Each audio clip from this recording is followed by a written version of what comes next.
Evening, cowards. A bunch of fat, ugly women. What? Excuse you. What? They're fat, ugly women is what they are. Let's talk about it. We're not having that. You don't have to. Bye. That ain't free speech. It's called free speech. Bye. That's not free speech. That's insulting. Bye. That's good. Shut up. And we wonder why children are retarded stupid today. We wonder why. We wonder why when we have these pathetic people here called teachers rape the children's mind. That's why you people don't have the brains to see this could be hurting children of the future who are going to grow up and be just as dumb as you people. Good evening, cowards. A bunch of fat... Woo. Good morning. Woo. It's cold outside. It's hot wherever that meeting is. Coming in hot. Good morning, pineapples. Melly B, Southcott, Relaxium McGroin, CO Day. Happy hump day. Welcome to the Wake Up America show. From the snow-covered Freedom Soak Command Center, I'm Austin Peterson. It's time to rise and freedom. Bunch of fat, ugly women. That is free speech. Insults are free speech. Today we're broadcasting from the epicenter of the absurd. If you smell something sour, don't panic. It's not your leftover lunch. It's the desperate stench of Ilhan Omar's latest PR stunt. 24 hours after the Fed started asking how she hit a $44 million jackpot and a government salary, she conveniently gets sprayed with vinegar? I mean, really? We've gone from the MAGA hat Juicy Smollett special to the vinegar diversion in Minneapolis. It's the smell of guilt wrapped in a victim narrative, and we're going to peel back the layers of this salad dressing conspiracy until we find the missing $9 billion.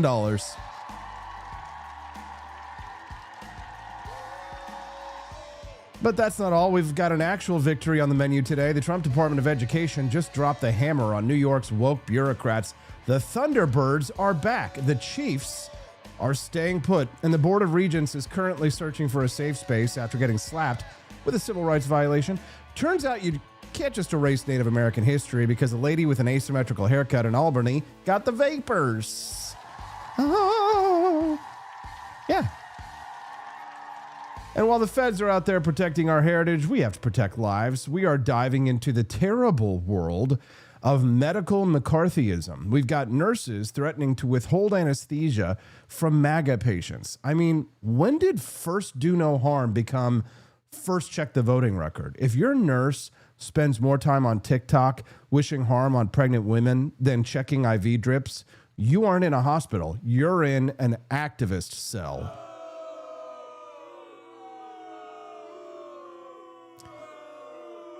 And later this hour, we have the judge, Andrew Napolitano. He's calling the feds the American Gestapo. We're going to have a little heart-to-heart with the judge. We're going to ask him, has he gone full anarcho-capitalist, or if the feds really are crossing a line that would make King George blush?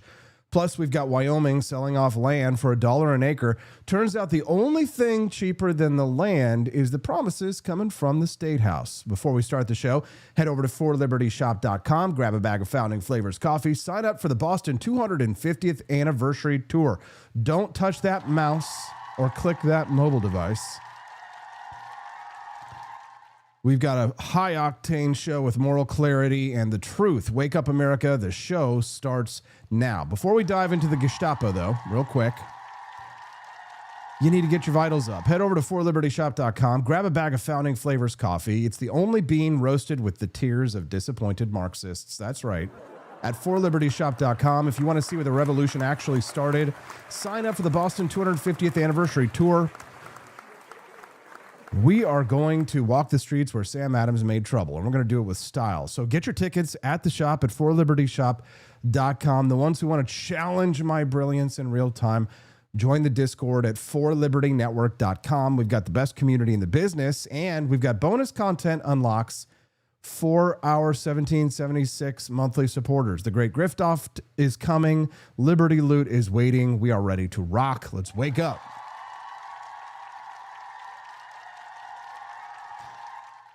Wake up, America. If you smell something sour coming out of Minneapolis, it isn't just the liquid sprayed on the house floor. It's the reek of a desperate, calculated, politically convenient distraction.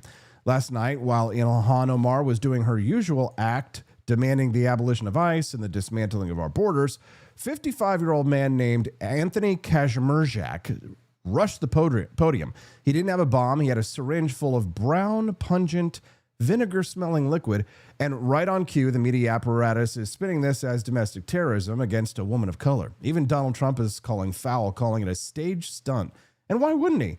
Look at the timing. This happened exactly 24 hours after the DOJ officially announced a nationwide investigation into Omar's staggering, impossible 3,500% spike in net worth.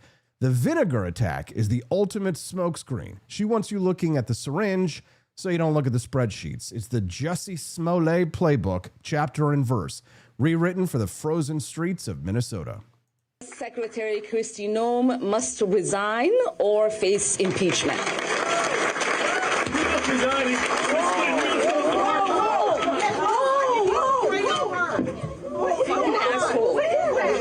I don't know. Oh my God, he sprayed something on her. I need a napkin to know nothing. All right, let's get into the data that Ilhan Omar desperately wants to hide behind this vinegar cloud. How does a public servant on a $174,000 salary go from near zero to a reported $44 million in record time? Follow the husband, Tim Minette. The Trump DOJ and James Comer's House Oversight Committee are now looking at Rose Lake Capital. That is a firm co-founded by Minette that miraculously jumped in value from $1,000 to $25 million in a single year. And don't forget the booze. The California winery E. St. Croix, pronounced S. Crew, went from a $50,000 valuation to $5 million overnight. That isn't just good investing. That is a mathematical miracle that would make Wall Street jealous.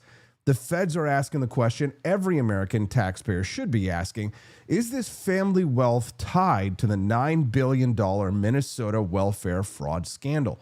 3 of Omar's major donors have already been convicted in that scheme. The breadcrumbs don't lead to a soup kitchen. They lead to the Rose Lake Capital bank account. We should investigate it. Welcome to the Wake Up America show. I'm your host, Austin Peterson. Melly B asks in the chat, she says, who started a GoFundMe for Anthony K? I'm not sure he needs it. He probably got prepaid for that little stunt, you know?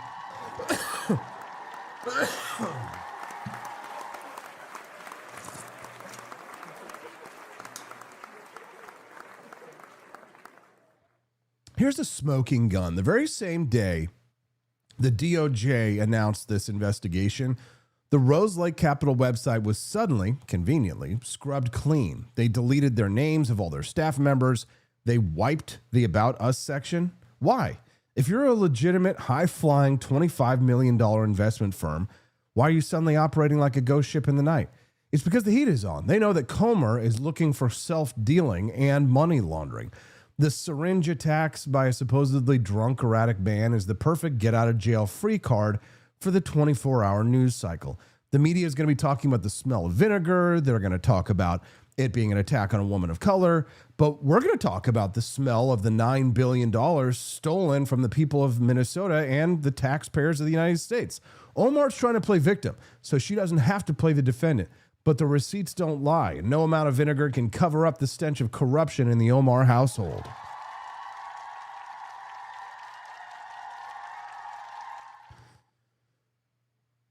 We're witnessing the final desperate act of a political dynasty built on the hips of taxpayer fraud.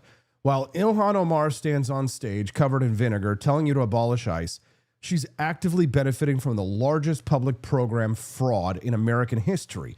She wants you to believe the American psycho government is out to get her, but the real psychos are the ones hollowing out our welfare system to fund wineries in California and investment firms in D.C. We are calling for total transparency. We want to see the Rose Lake ledgers. We want to know why the staff names disappeared the moment the feds called. Don't be fooled by this stunt. Don't be fooled by the syringe. Don't be fooled by the media narrative that's incoming today. Justice is coming for the squad, and it doesn't matter how many attacks they stage. The truth is coming out Wake up, America. The fraud is being exposed.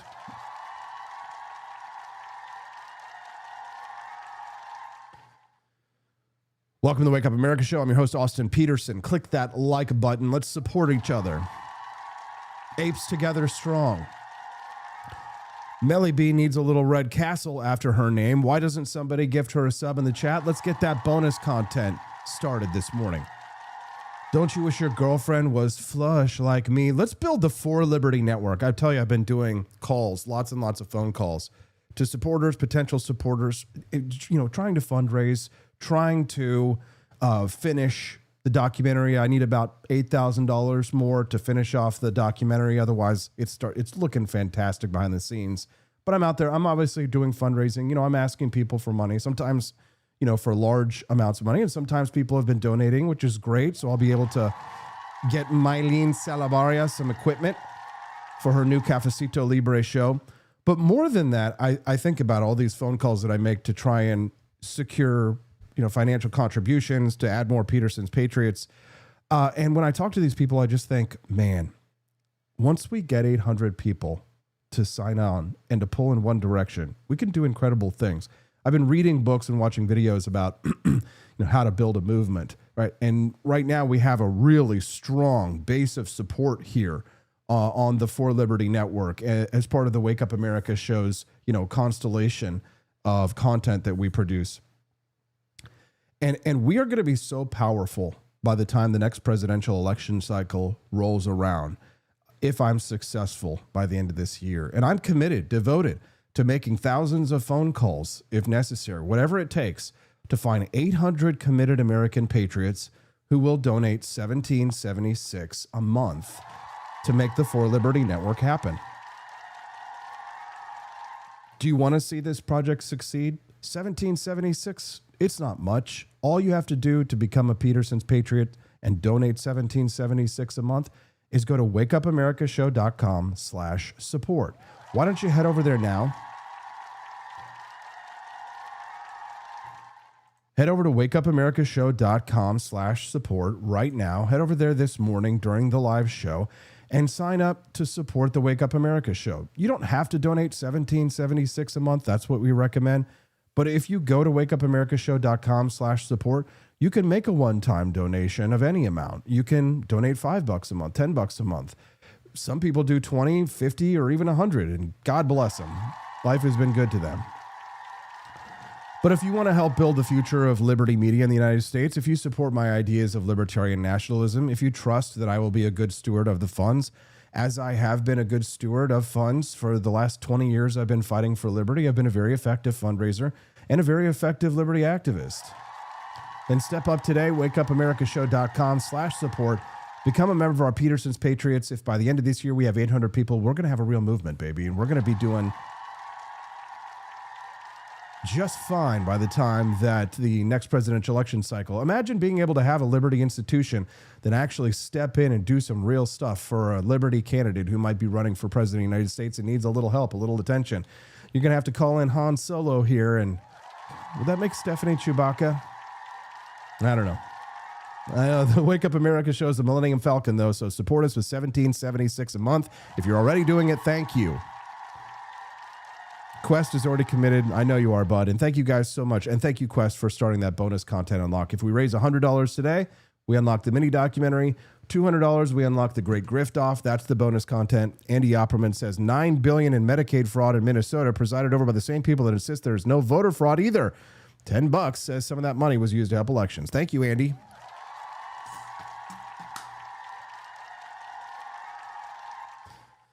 Leia. She's Leia. Leia, thank you. Yeah, I don't know why my mind went right to Chewbacca.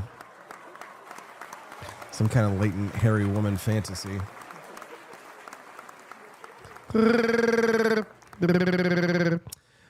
you, Image776, and it's welcome to the Wake Up America show. It's nice to see you. Wake up, America. If you thought the bureaucrats in Albany could just snap their fingers and erase hundreds of years of American history without a fight, you haven't been paying attention. Last Thursday, January 22nd, the Trump administration's Department of Education landed a devastating blow against the woke totalitarians running the New York State Board of Regents. So we're talking about the Connecticut Central School District on Long Island. This is a community that was bullied and bludgeoned into dropping their beloved Thunderbirds name for the pathetic, soulless, corporate generic T-Birds. But Assistant Secretary for Civil Rights Kimberly Ritchie brought the hammer down. The Office for Civil Rights officially found the district in violation of Title VI of the Civil Rights Act. Why?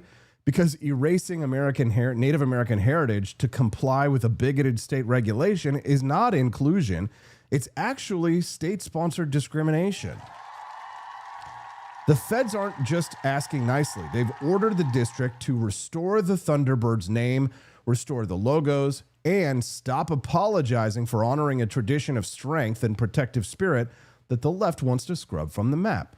These brain-dead ideologues in Albany think the Thunderbird is offensive, but actual Native Americans know it's a benevolent protector. The woke mob is so pro-indigenous, they're literally suing to prevent Native symbols from existing. You can't make this up. It's like a fireman arresting the rain for getting people wet. But the feds aren't bluffing. They're ordering the district to reverse this discriminatory erasure immediately or lose every single dime of federal funding. This is the first domino to fall. It's a glorious sight to behold. Another beautiful day in Donald Trump's America. Minnesota, Mr. President, some of your own administration officials have labeled Alex Purdy. By the way, this is ABC fake news, this one.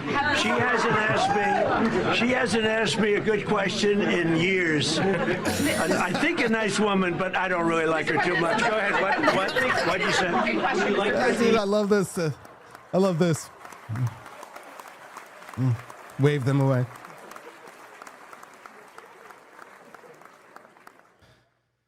Now let's talk about the sheer unadulterated hypocrisy of the New York State Education Department. These ivory tower ideologues decided that Native American names are hostile, but they have no problem with the Dutchman, they have no problem with the Vikings, and they have no problem with the Huguenots. Education Secretary, who here knows what a Huguenot is? Education Secretary Linda McMahon caught him red-handed. She revealed that the state is selectively targeting indigenous identity while protecting European ethnic names. That's the definition of a race-based classification. If the Board of Regents actually cared about harmful depictions, they wouldn't be picking and choosing which ancestries are allowed to be celebrated. They're treating Native American history like it's radioactive, like it's something to be hidden away in a dark closet. And when the feds gave New York 10 days to sign an agreement rescinding the ban and apologizing, what did Albany do? They rejected it. They told the Department of Justice to pound sand. Well, the Trump administration is pounding back. They've officially referred the case to the DOJ for enforcement. So New York, they're playing chicken with taxpayers' money, all because they hate the idea of a chief on a football helmet. It's patronizing, it's elitist, and thanks to federal intervention, it's now officially illegal. You can almost hear the woke minds exploding, the brains exploding in Albany. They actually suggested they might just ban the Dutchman too, rather than admit they were wrong. If they can't have their bigotry, they'll just ban everyone. It's the ultimate race to the bottom by people who clearly never finished the race to common sense. Thunder. Thunder. Thunder. And we cannot forget the brave souls in Massapequa, the home of the Chiefs. While a radical state bureaucracy tried to burn down their murals and burn their jerseys, the community stood tall, even when a federal judge dismissed the Naga lawsuit on a technicality last November. He left a poison pill for the woke mob. Judge Bulsara admitted in a 92-page opinion that the state's ban likely has serious constitutional defects. He warned that this policy triggers the most demanding form of judicial scrutiny. Translation, the state's on thin ice and the sun's coming out. And look at the individual liberty loophole. Board member Janine Caramore won her right to wear the Chiefs logo as a matter of protected First Amendment speech. The courts are starting to realize that you cannot protect civil rights by trampling on the Bill of Rights. Massapequa even signed a binding pact with the Native American Guardian Association, actual Native Americans, who said, we bless this name, we want the representation, but the Board of Regents told those Native Americans they were wrong. The left claims to listen to indigenous voices until those voices tell them to stop being idiots. It's disgusting. And Massapequa is showing the nation how to fight back with moral clarity. The state thinks they can win on standing, but they're losing on the truth.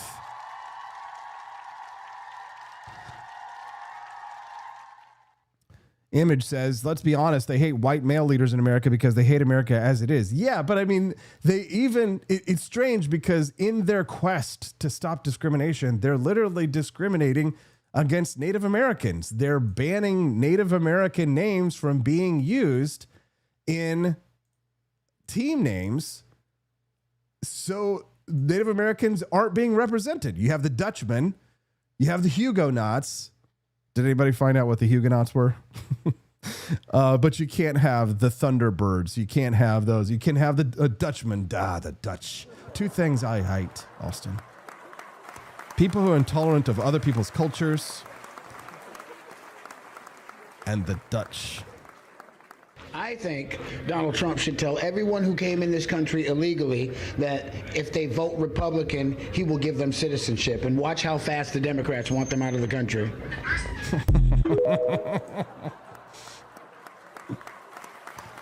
Very true, based black man. Good morning, pineapples. Looking very good and very nice. Make no mistake, though, guys, this is a war for the soul of American culture. If they can erase the Thunderbirds in New York, they will erase the Braves in Pennsylvania. Democrats just introduced Bill 1987 to mirror this New York insanity. They call it progress, but it's the controlled demolition of native identity. Right? We already see the copycat legislation popping up, but the Connecticut precedent just changed the entire battlefield. The Trump DOJ is now circling Albany like a shark. We're witnessing the great reckoning for the administrative state. For years, these bureaucrats operated under the assumption that they were the ultimate moral arbiters, that they could redefine racism to mean honoring your heroes. Well, the adults are back in the room. We're seeing a return to actual civil rights law, where every community is treated equally and where history is celebrated, not sanitized by people who hate Western civilization. So congrats to the people of Long Island. Congratulations to Naga, and shame on the New York Board of Regents. The Thunderbirds are coming back, the Chiefs are staying put, and the woke mob is finally retreating. Wake up, America. We are winning. Isn't it nice? Wouldn't it be nice if we deported all the Somali fraudsters that we hate? Yeah, sometimes I like blunt questions because they sort of get at the underlying feelings that people have. So this is about as blunt a question as you can get. Deport all immigrants here illegally. I will note the ABC News poll asked about undocumented immigrants. So we have slightly different questions, but these were all taken within the last month. And there's real uniformity here. That's what I really think you see. You see real uniformity. Deport all immigrants who are here illegally. 55% of the New York Times. Marquette, 64%. CBS News, 57%. ABC News with a slightly different question, 56%. So what you're seeing essentially here is a very clear indication that a majority of Americans, in fact, when they're asked this blunt question, which I believe gets at the underlying feelings, do in fact want to deport all immigrants who are here illegally. There's no arguing with these different numbers because they're all essentially the same across 4 different pollsters. Feelings towards immigration in this country, feelings towards undocumented immigrants and deporting all of them have become considerably more hawkish, and I think that gives Donald Trump much more leverage to go with the American people and sort of have these hawkish, some might say harsh, different rhetoric and also issue-based sort of going after immigrants who are here illegally. Want immigration levels decreased. This includes legal and illegal immigration. Look at this. Last year, 55%. That is the highest level since the 9/11 aftermath. You go back just to 2020. And this, again, legal and illegal. So they want, people want less people coming into the country. Exactly. They want less people coming into the country. Look at that. That's a 14-point rise from 2023. You go back to 2016 when Donald Trump again was running for president the first time, it was 38%. That's a 17-point rise. So the bottom line is more folks want people who are here illegally deported, and their overall feelings towards immigration have become considerably more hawkish. 63% say they're okay with deporting immigrants who are here illegally and arrived in the last 4 years. 87% are good with deporting immigrants who are here illegally and have criminal records.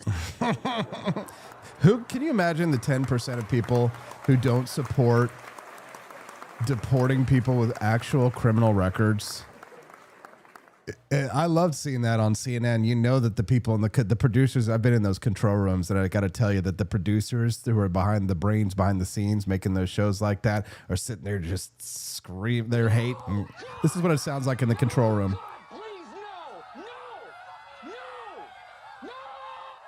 No offense, but it sounds like some fucking commie gobbledygook. Welcome to the Wake Up America show. I'm your host, Austin Peterson. How's everybody doing? Thank you so much for helping unlock that bonus content, guys. Keep those rants rolling in. We're going to hit $100 today. I know it, and you're going to love the bonus content. Before the judge comes on at 8 a.m. Central. Wake Up America. We're now 12 hours into the vinegar vortex, and the breadcrumbs aren't just leading to a salad bowl. They are leading to a full-blown constitutional crisis. Secretary Kristi Noem must resign or face impeachment.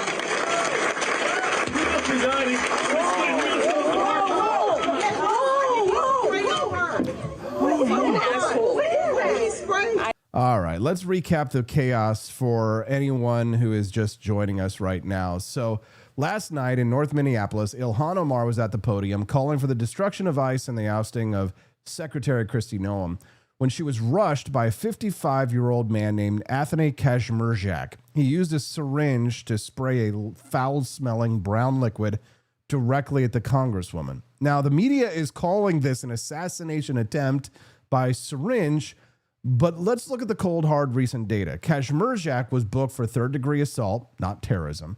And get this, eyewitnesses say the liquid smelled like ammonia and vinegar. It didn't cause a medical emergency. It caused a news cycle. Omar didn't even leave the stage. She stayed for 30 more minutes, declared herself a survivor. She's leaning into the victimhood so hard she's going to need a chiropractor. But Donald Trump isn't buying the drama. He called her a fraud this morning, suggesting she might have had herself sprayed to dodge the feds. And when you look at the timing, Trump's skepticism looks more like prophecy.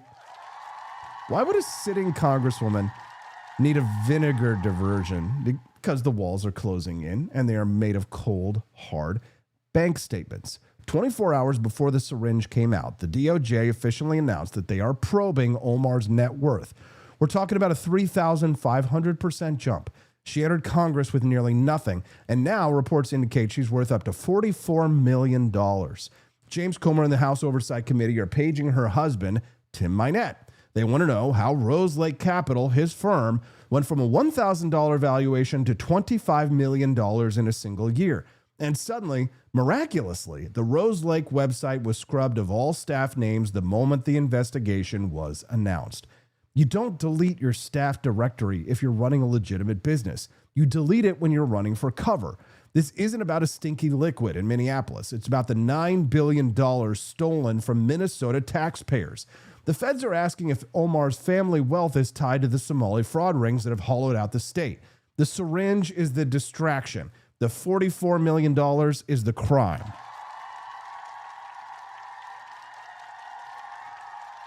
The stakes could not be higher. Minneapolis is currently crawling with over 2,400 federal agents, double the local police force. Why? Because the Trump administration has turned Minnesota into ground zero for the war on public program fraud. Governor Tim Walz has already given up. He's announced he's not seeking re-election after the scrutiny became too much to bear. The entire Democrat machine in the Twin Cities is collapsing under the weight of the Feeding Our Future scandal. And Ilhan Omar is the crown jewel of that machine.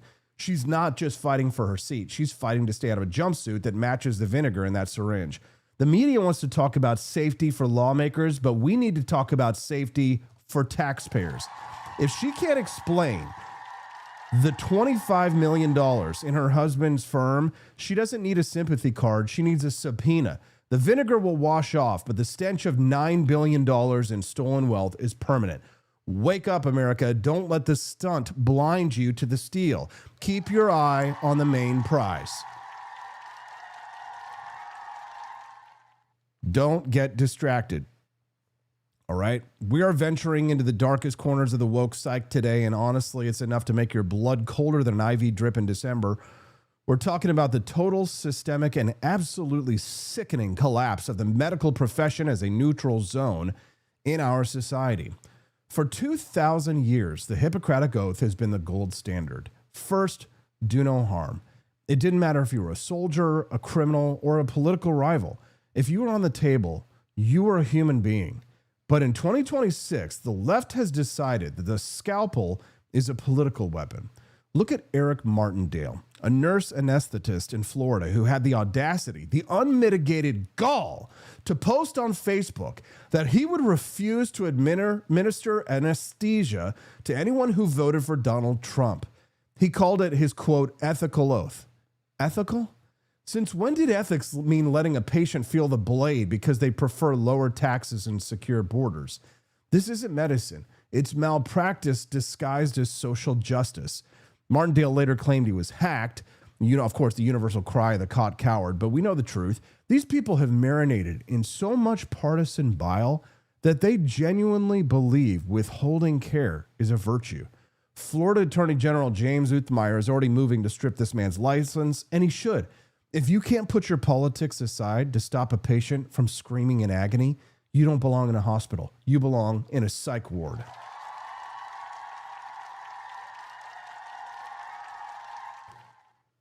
But wait, it gets worse. If you thought that the anesthesia threat was peak insanity, let's look at Lexi Lawler. This was a labor and delivery nurse at Baptist Health in Boca Raton. Her job is to bring life into the world, to comfort mothers in their most vulnerable moments. And what does she do? She takes to social media to target White House Press Secretary Carolyn Leavitt, who's currently pregnant. Lawler didn't just disagree with Leavitt. She wished her horrific, graphic, permanent physical mutilation during childbirth. I won't repeat the vulgarity, but she wished for a total bodily rupture. Okay, think about the level of sociopathy required to look at a pregnant woman and wish for a medical catastrophe, all because she works for a president you don't like. This is the tolerant left. These are the people who scream about reproductive justice while wishing for the destruction of a woman's body in the delivery room. She was fired, thank God, but the scary part is that the unlawful threads crowd is now raising money for her. They're turning a psychopathic nurse into a martyr. This is a civilizational red line. If we can't agree that pregnant women should be safe from the venom of their medical providers, we don't have a civilization left. We have a gulag with nicer flooring.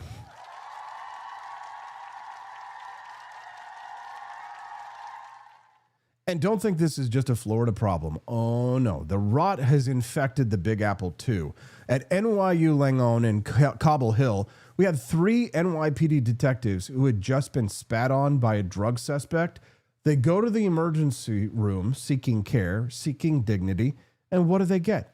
They get hassled by hospital staff who mistook them for ICE agents. The staff literally told them they should seek care elsewhere. Imagine being a police officer, bleeding or covered in biohazard, and the nurse looks at you and sees a political enemy instead of a patient. This is medical McCarthyism. NYU Langone issued a weak, pathetic apology, but the damage is done. They've created an environment where heroes are hesitant to enter the ER because the staff might be more loyal to an activist handbook than to the law. It is the controlled demolition of trust. When you go to the hospital, you're giving up your autonomy. You're trusting a stranger with your life. If that stranger sees you as a deplorable first and a human second, you're not in a hospital. You are in a trap. We are seeing the rise of a medical priesthood that wants to excommunicate anyone who doesn't bow to the woke altar. So where does this end?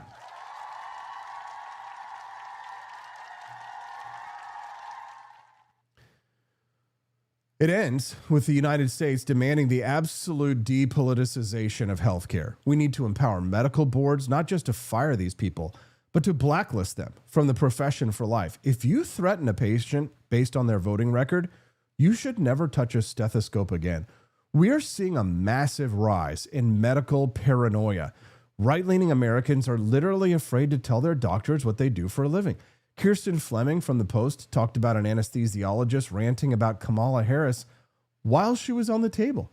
This is unprofessional. It's weird and it's dangerous.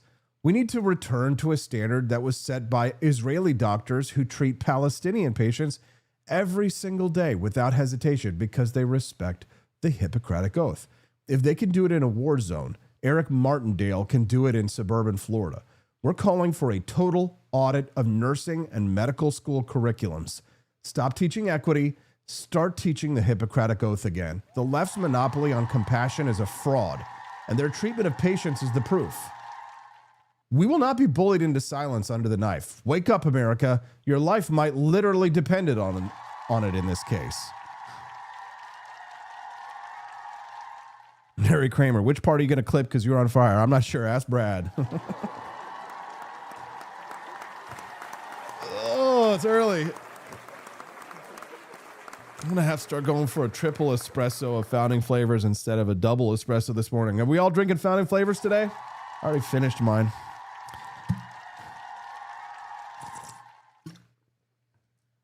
I need to get like a big one, a big founding flavors to have an espresso and then more coffee on top of it so I get super wired.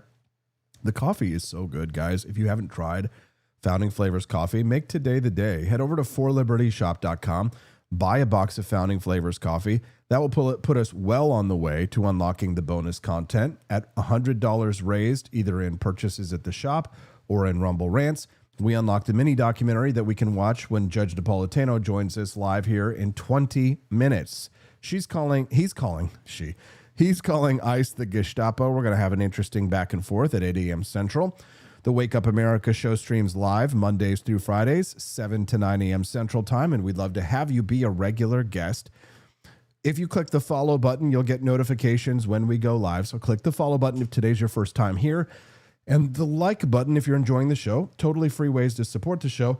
But my recommendation to you, head over to forlibertyshop.com. That's the number 4, libertyshop.com. If you guys haven't seen it already, the Petersons Patriots Boston trip, we've got some deadlines that are coming up.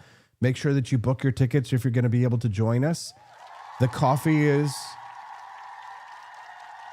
piping hot and delicious at forlibertyshop.com. The Founding Flavors coffee brand that we have has ended up turning into a powerhouse for us, for Stephanie and I. We didn't know. Somebody told us not to start a coffee business. They said it was too competitive. I got to tell you, I had a kind of a boomerific guy who told me that my coffee was too expensive. And he really raked me over the coals for my coffee prices. He was saying, I go to the Hy-Vee and I get a thing of Folgers or a bag of this for like $8.99 or something like that. And I mean, he sent me angry emails. He was trying to tell me to change my business practices. And I had to explain to him, I'm like, my coffee, it's not for you. If you want to buy the $5 to $8 bag of coffee, I'm sorry. I'm not ripping on you or anything, but it's not for you. If you're like me, if you're like a business owner, small business owner, one of the things that you learn very quickly is that you have to sell expensive things to wealthy people in order to be able to one day afford to sell inexpensive things to poor people. What does that mean? Well, that means that in order for me to get into the coffee business and to build up a cash reserves and to build up a base of people who are buying it, in order for me to eventually drive my prices down, I need to be able to build up a big cash reserve to make, giant purchases. But then there's also the fulfillment of those purchases. There's a lot of things that go into making a successful coffee business. But in the very, very beginning, you can't afford to buy coffee to sell for $8 a bag to people and ship it to them online. The economics of it just don't work.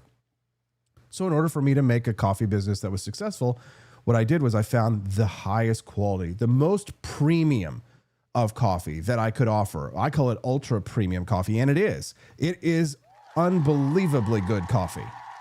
You'll be shocked at how much you are going to love this the first time that you try Jeffersonian Java.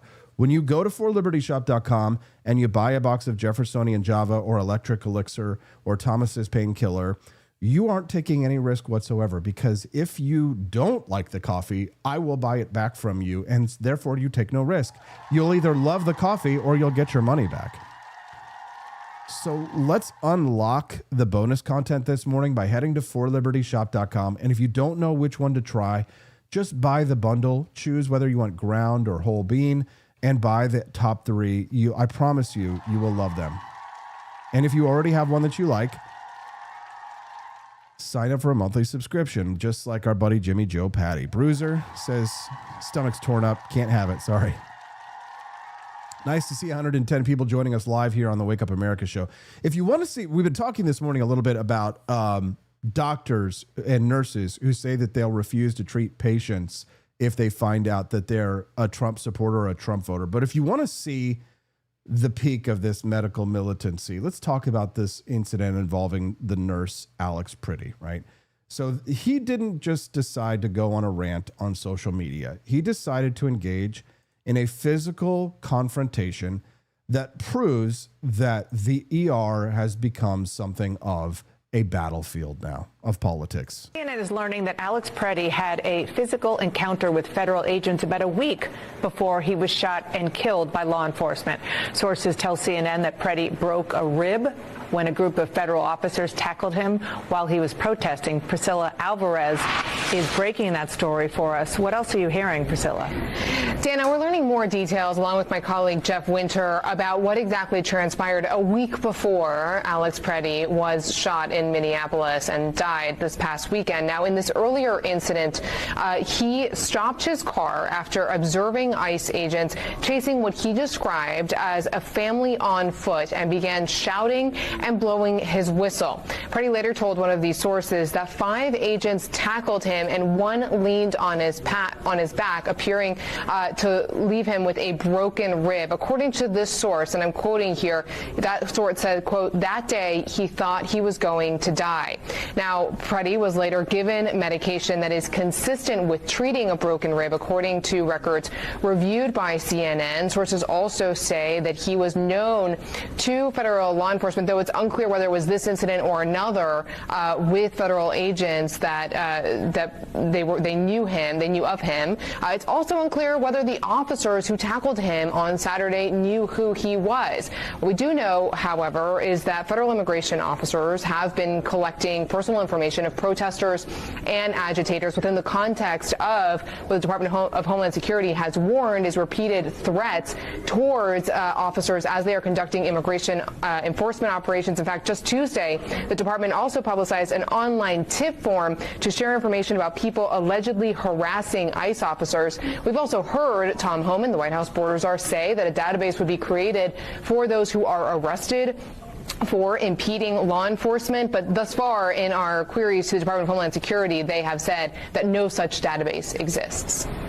Unbelievable. There's a lot more to peel back there. Thank you so much for bringing us that news. Yeah, I've been hearing anecdotal reports lately from friends of mine that work in the medical industry about the wokeness of nurses, and I've been hearing some secondhand reports about this happening all over the United States, that medical professionals have been in small ways taking out their political views as revenge on their patients. It's something that we're going to have to keep an eye on.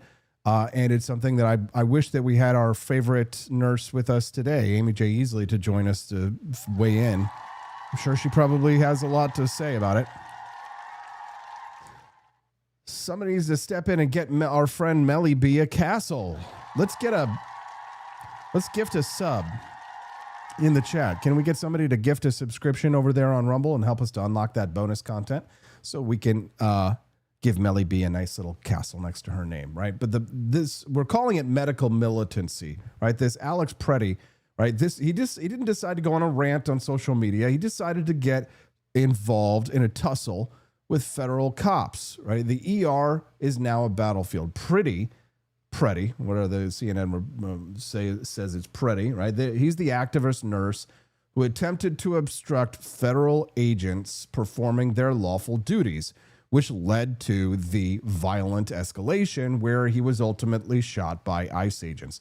The left is trying to paint Preddy as a martyr, a bedside hero standing up to tyranny. But let's look at the cold, hard facts. He wasn't protecting a patient. He was interfering with a federal investigation under the guise of medical privacy. Preddy has become the poster child for the radicalized healthcare worker, someone who believes their personal ideology supersedes the rule of law. His case has become a lightning rod for the unlawful Threads movement, pumping ideological poison into nursing schools across the country.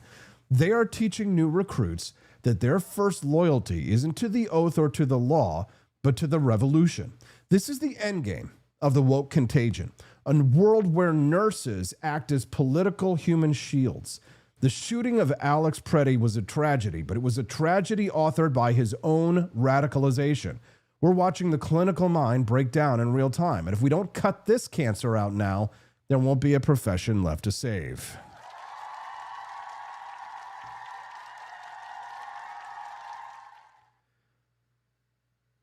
Welcome to the Wake Up America Show. I'm your host, Austin Peterson. In about 12 minutes, we will have Judge Andrew Napolitano here live with us to talk about the ICE shooting in Minnesota. We haven't heard from him in a week or two. We're going to talk to him about that on the Wake Up America Show. If you haven't clicked the like button yet, please do so. And we'd love to have you be a regular guest, so click that follow button as well. Looking at the time that I have here left. Don't think I'm going to have enough time to do that story. Let's see. We got about 12 minutes, 10 minutes left here on the Wake Up America Show, and I'm in a little valley here. I got 5 minutes to kill between now and the commercial break, but we won't have to watch the commercials if we have the bonus content, so the timing is a little bit tricky. I'm going to take a quick little break, and I'll come back and get some prepped ready, get some videos, and I'll find something to talk about for 5 minutes. I'll be back in like 30 seconds. Don't go away. It's the Wake Up America Show. You're watching the For Liberty Network.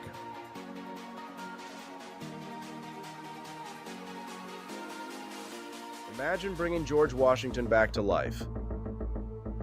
Just to explain that in 2025, men can get pregnant, waving an American flag might offend someone, and our government is $34 trillion in debt.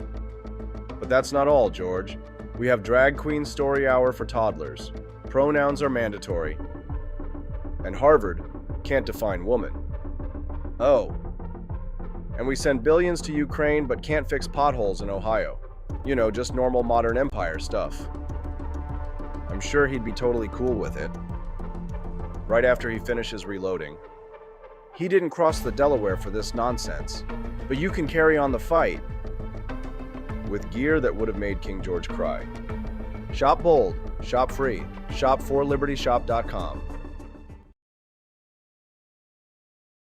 Legend has it, back in 1773, a band of angry, overtaxed patriots stormed a British ship, found the king's favorite tea, and said, "This would taste better without the tyranny." Then they tossed it overboard.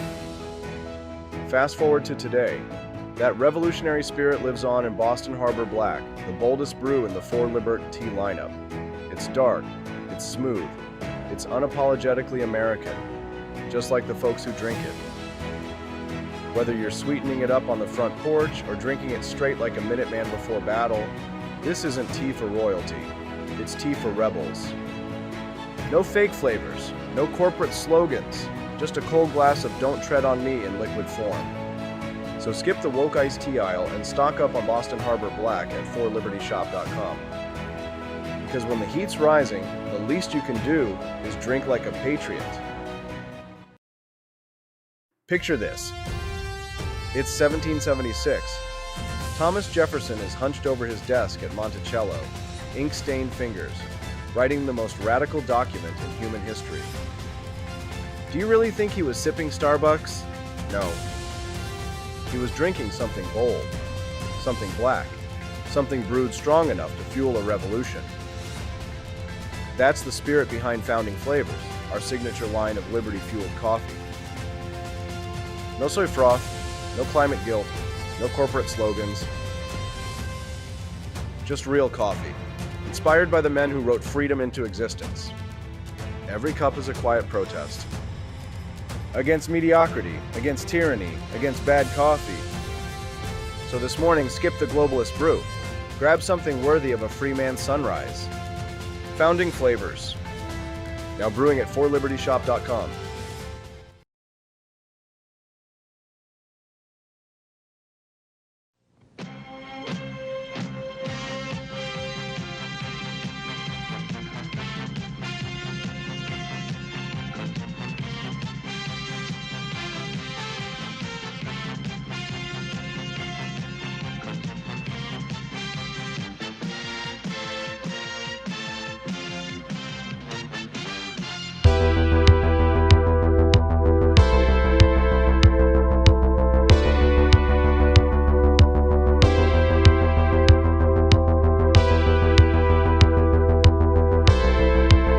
Are you tired of the strange radioactive effects of leftist culture?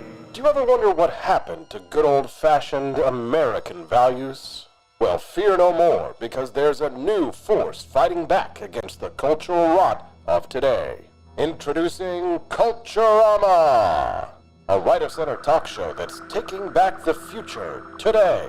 Hosted by none other than blonde bombshell herself, Daniela Pensack. She's not just talking, she's taking culture back. With sharp takes, brilliant guests, and a few surprises along the way. Tune in to the live video podcast twice a week, because the future doesn't have to be weird. It can be Culturama. If there wasn't going to be somebody who was a fiery champion of liberty, somebody who would get out there and who would be aggressive, and if they wouldn't do it with more fire or passion than I had, then I would go and I would fight this battle for us. I've fought for the principles that we all share. Parties tend to be secondary to me. We're here because we believe in the principles of liberty. I am not a perfect messenger, but I think I'm a damn good one. This is a replica of our first president's flintlock pistol. You have my full support, my respect, and my gun.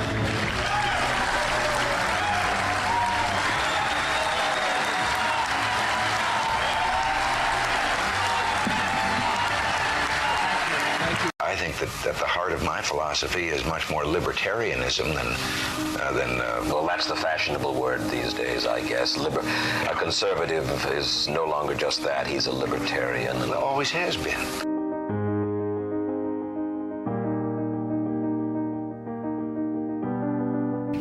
Yet any time you and I question the schemes of the do-gooders, we're denounced as being against their humanitarian goals. They say we're always against things, we're never for anything.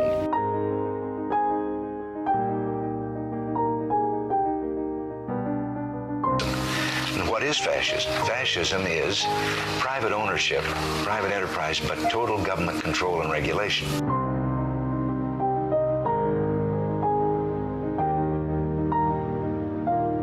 Well, the trouble with our liberal friends is not that they're ignorant. It's just that they know so much that isn't so.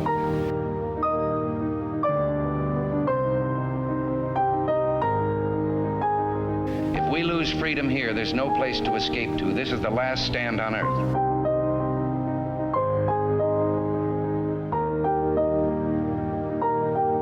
This is the issue of this election. Whether we believe in our capacity for self-government or whether we abandon the American Revolution and confess that a little intellectual elite in a far distant capital can plan our lives for us better than we can plan them ourselves.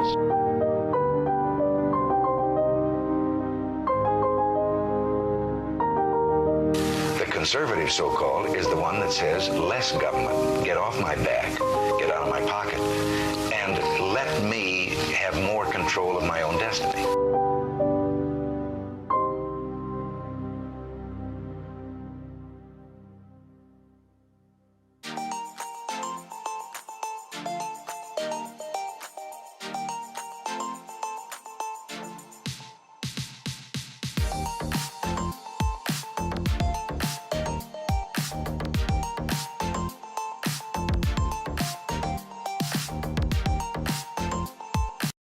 Do you hate the deep state? Do you reject the Antichrist in all his ways? Do you...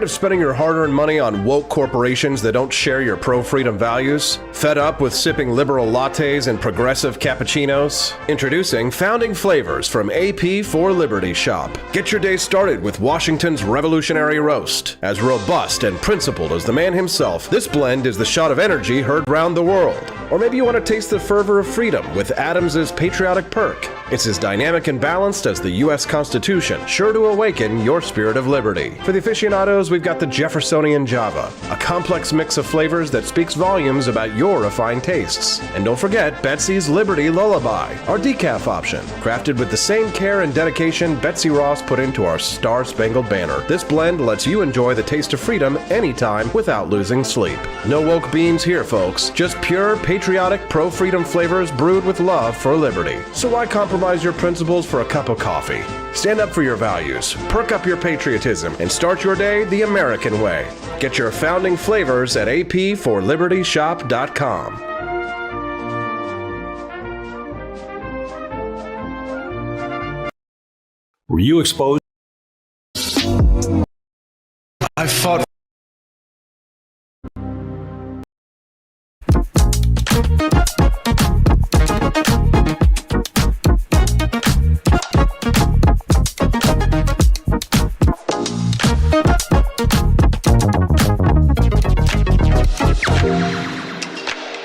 What would happen if I had to pick up the phone, call 911 for one of my family members or one of my neighbors? What would I do if no one was on the other end to respond? What if there was no 911? So you can be a part of the solution. Anybody can be a firefighter. Male, female, younger, older. We have school teachers. We have leaders in business.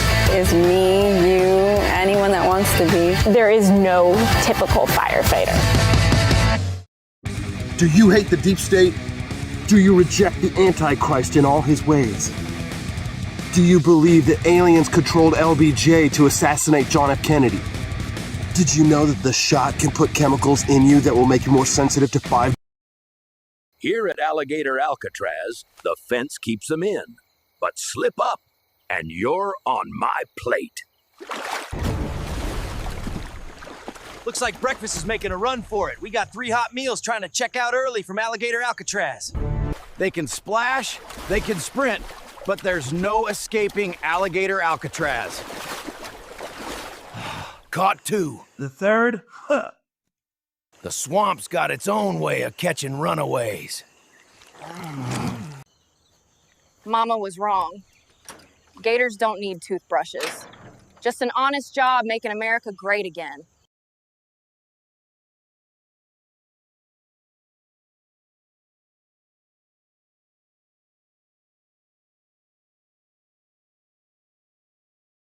Patriots, listen up. The sun's out, the shades are on, and the Gulf of America is wide open for business. This summer, don't show up to the beach looking like a landlocked liberal. Gear up with the Gulf of America collection. Towels, tumblers, shirts, hats, fanny packs, because nothing says freedom like cannonballing into liberty with style. Whether you're grilling burgers, catching waves, or just flexing on social media, do it draped in stars, stripes, and pure American greatness. The Gulf of America isn't just a place, it's a lifestyle. Hit forlibertyshop.com and roll into summer like the Founding Fathers just handed you the keys to the coast. Beaches, BBQs, and bald eagles approved. You should too. Head over to forlibertyshop.com and get your Gulf of America gear. Summer is coming fast. That's forlibertyshop.com. Welcome back to the Wake Up America show. I'm your host, Austin Peterson. Thank you for joining us today. Click the like button if you haven't already, and the follow if you have just watched us today for the first time. For decades, he's been the constitutional conscience of the American right, a man who has never blinked in the face of government overreach, whether it came from left or right. He's a former Superior Court judge, a New York Times best-selling author, and a defender of natural law, who believes that liberty is not a gift from the government, but a birthright from God. Today, he's sounding an alarm that has split the conversation, describing the recent actions of federal agents in Minneapolis not as law enforcement, but as a Gestapo-like campaign of murder and mayhem. He's taking on the Trump administration, taking on Secretary Kristen Noem, and challenging the very foundation of federal immigration authority. He argues that the killing of Alex Preddy, a licensed gun owner and nurse, was not a split-second necessity, but the execution of a photographer on the frozen streets of Minnesota. Joining me now to defend this is the one and only Judge Andrew Napolitano. And Judge, sorry we can't have you on video today, but thanks for joining us.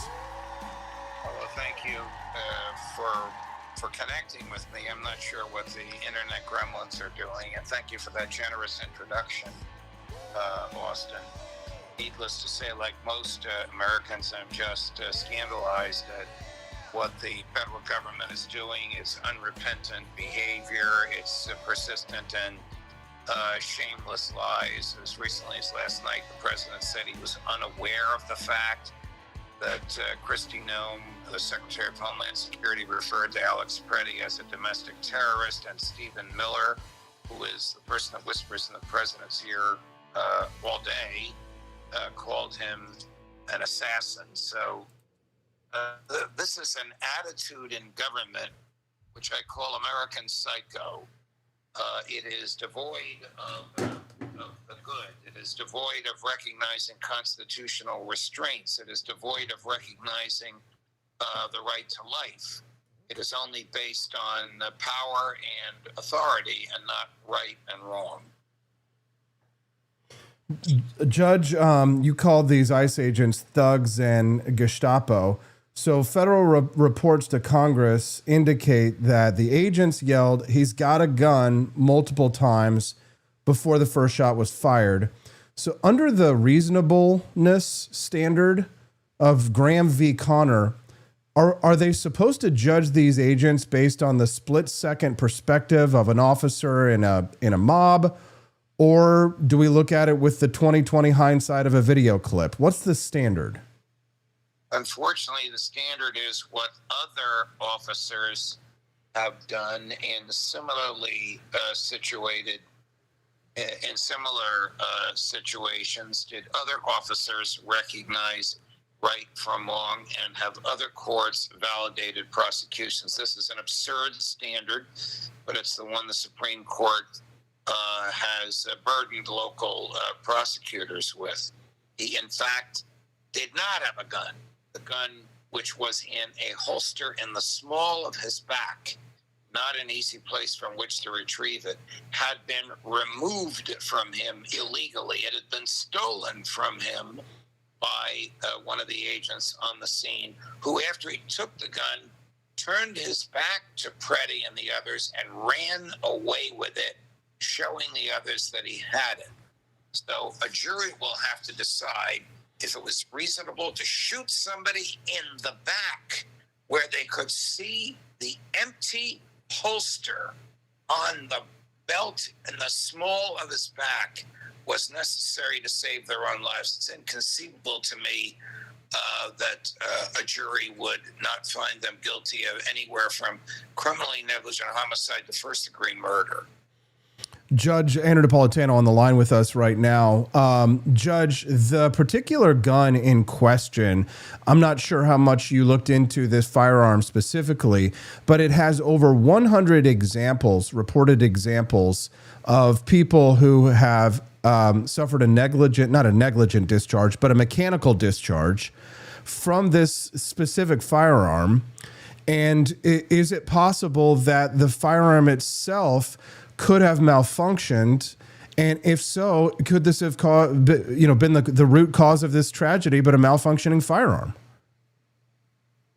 There's no evidence that of which I'm aware, even in DHS's own quick investigation of this, which obviously included an interrogation of the officers, that the firearm went off by itself. The constitutional right to keep and bear arms does not disappear because the defendant is engaged in a conflagration with police. It does not disappear because the defendant, well, in this case, he's not even a defendant, the decedent, was at a political demonstration. According to the Supreme Court in Bruin, that's the case, B-R-U-E-N, the right to keep and bear arms is in the same category as the First Amendment. The Second Amendment is not a secondary amendment. And these police could no more take the gun away from him or harm him because he was carrying a gun than they could silence him because they didn't like his speech. Judge, in your column coming out this week at judgenap.com, you write a weekly column that comes out every Thursday, which I'm privileged to be able to read early. You argue that congressional authority over immigration is a, quote, rationale from nowhere. But what about the invasion clause in Article 4? So if the feds have a mandate to protect states against invasion, doesn't that necessarily grant them the power to regulate who remains in the country? If we leave it to the states, as you suggest, don't we end up with 50 different national borders and a collapse of national sovereignty? Right. You're right. I mean, that is what would happen today.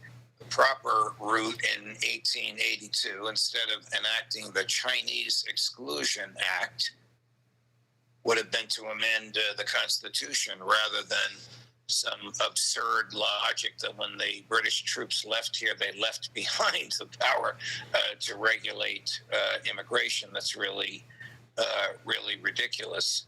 The federal law defines an invasion as armed. It does not even remotely characterize movement of peaceful people into the United States who want a better life as an invasion. Judge, in your piece, you cited Lon Horiuchi. That was the sniper at Ruby Ridge, and that was the proof that Minnesota can prosecute these agents. But the Ninth Circuit actually dismissed the charges under Horiuchi under the Supremacy Clause. So if the courts have already ruled that a state cannot prosecute a federal agent performing their duties, wouldn't calling for a Minnesota prosecution, wouldn't that just be legally DOA? Actually, in the Horiuchi case, he was indicted by an Idaho County grand jury, and the feds moved the case to federal court. A federal district court judge dismissed the indictment on the grounds of immunity, and the Ninth Circuit reinstated it. And then the case went back to this federal judge who had dismissed it to try the case. And just before the case was being tried, the county prosecutor lost his primary reelection bid, and the new prosecutor decided not to prosecute. So the Horiuchi case actually stands for the proposition that shooting somebody in the back is a sufficient basis to bring a murder charge against a federal agent. Judge, you mentioned that ICE is keeping evidence from state investigators in an act of obstructing justice. You know, in a system of federalism, does the USBP actually have the legal right to lock local police out of a homicide scene involving a U.S. citizen, or is that a violation of the 10th Amendment? It's a profound violation of the 10th Amendment, Austin, because it's an assault on sovereignty. One of the aspects of sovereignty retained by the states when they joined the Union is the police power, health, safety, welfare, and morality.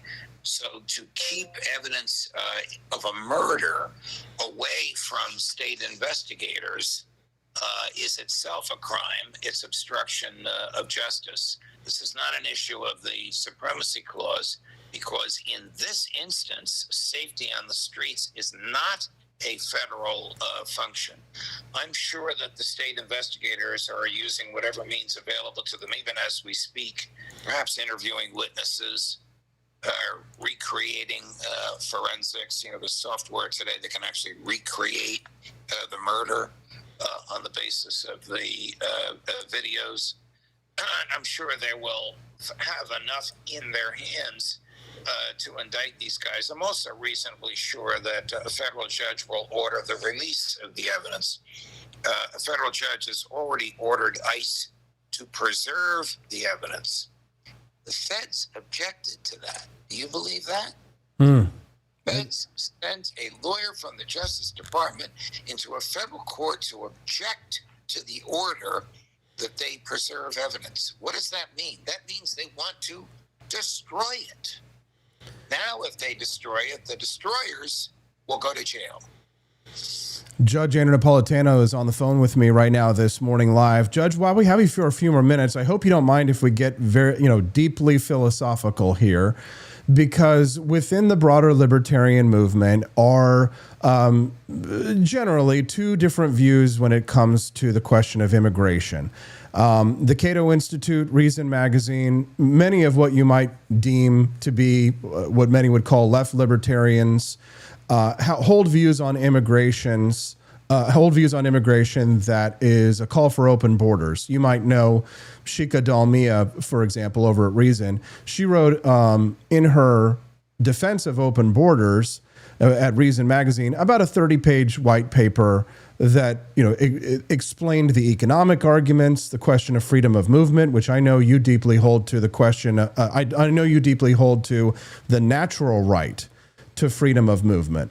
But my question to you is, Judge, when it comes to the question of immigration, and one that I'm struggling with, is I've never heard you or Shika or any of the left libertarians make an argument when it came to the question of fraud. So if libertarianism defends against force and fraud, if these Somalians come to Minnesota and they defraud the taxpayers, then we would have a legal right, I would say, as American citizens, to have them expelled, to have them removed. Would you agree with that somebody should not be able to come to the United States and commit crimes or acts of terrorism or fraud, that those people, at a minimum, should be removed by some sort of a federal system? Or what would be a mechanism to have those people removed? Would you have them removed at all?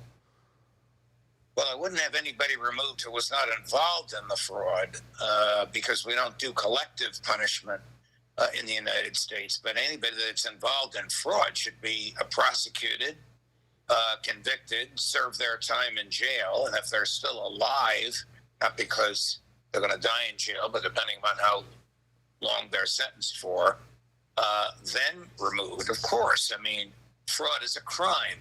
It's a form of aggression. In this case, it's aggression against the state by stealing taxpayer dollars.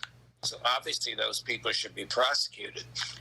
But the Trump administration's reaction that what was done by some Somalians means all of them should be removed, it's a profound violation of the Fifth Amendment. Profound.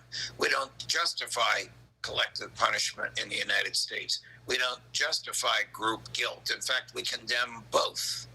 The argument of scholars like Hans Hermann Hoppe and many others of our, fellow ideological ilk is that illegal immigration is a violation of property rights, that these people are joining our covenant community without our consent, that we have consented to the Constitution and the laws of the land, and that the people who come here without having to go through the process of consent or by taking the oath of citizenship will gain the benefits of citizenship that we, the American taxpayers, are stolen from to pay for, and that it creates a two-tiered system, something of like a caste system, except that we are, in essence, sort of subsidizing this flow against our will.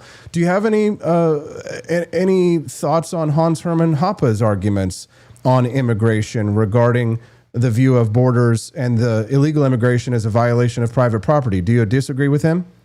Well, I don't disagree with him about private property. I mean, well, you're talking about the lawful acquisition of property. So if an immigrant comes here and rents an apartment and the landlord accepts the rent, that's not a violation of the landlord's private property. The violation is the theft of assets by the government and giving it away. I mean, the problem here is that we have a welfare state. We shouldn't have a welfare state. It shouldn't benefit immigrants. It shouldn't benefit anybody.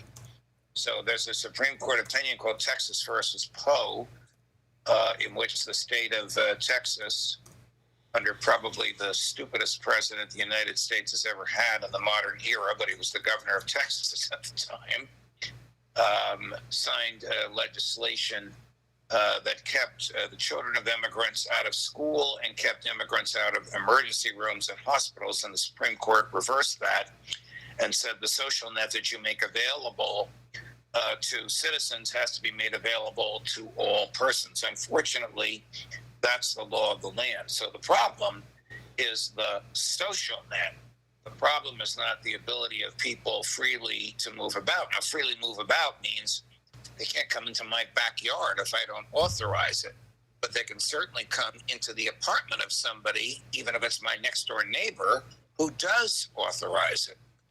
Look, human rights come from our humanity.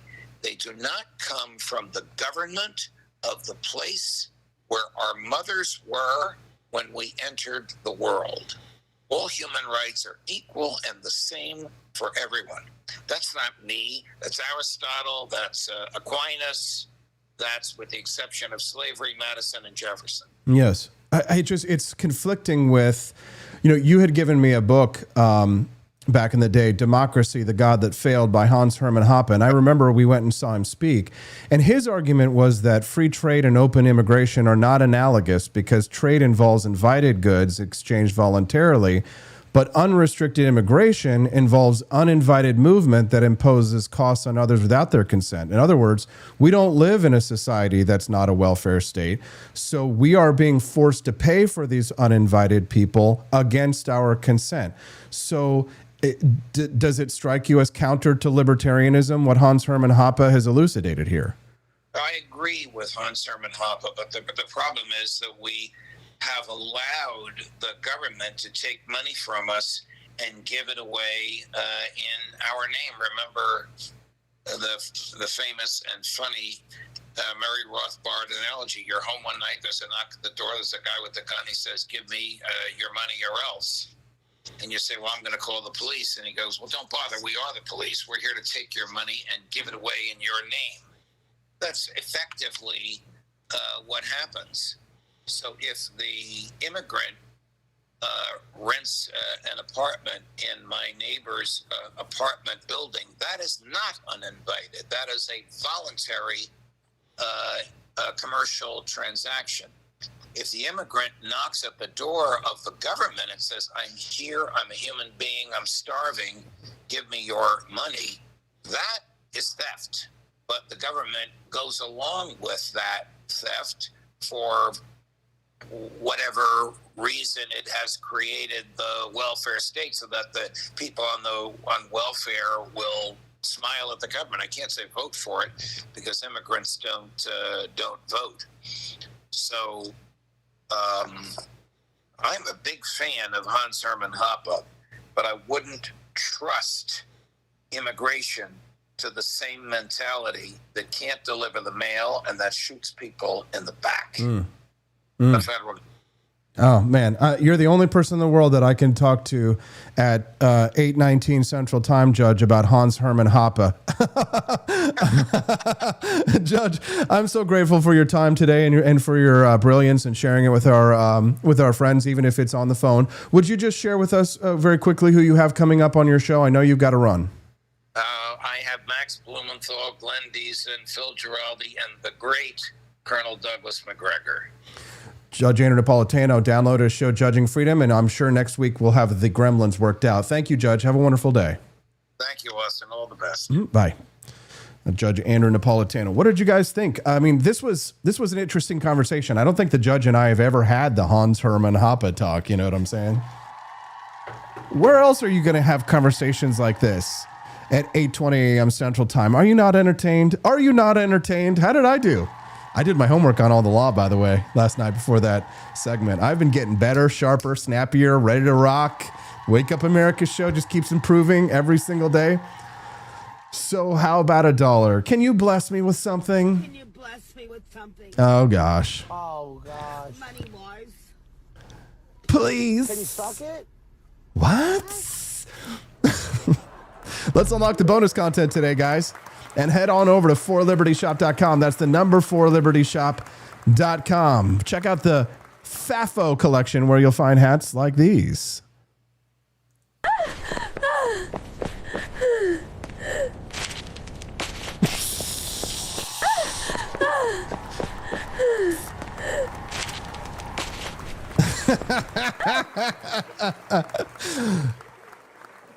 If you go to forlibertyshop.com, that's the number 4libertyshop.com, you're going to find so many wonderful and amazing items at forlibertyshop.com. But my recommendation to you guys is that you check out the FAFO collection while you're over there. The FAFO collection, FAFO stickers, and yes, the famous FAFO hat from the video that you just watched.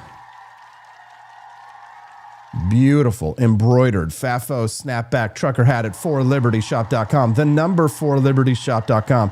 Just don't get yourself killed wearing that hat, guys. The media will have a field day with it. You know what I'm saying? You'll be on CNN. They'll say he FAFO'd.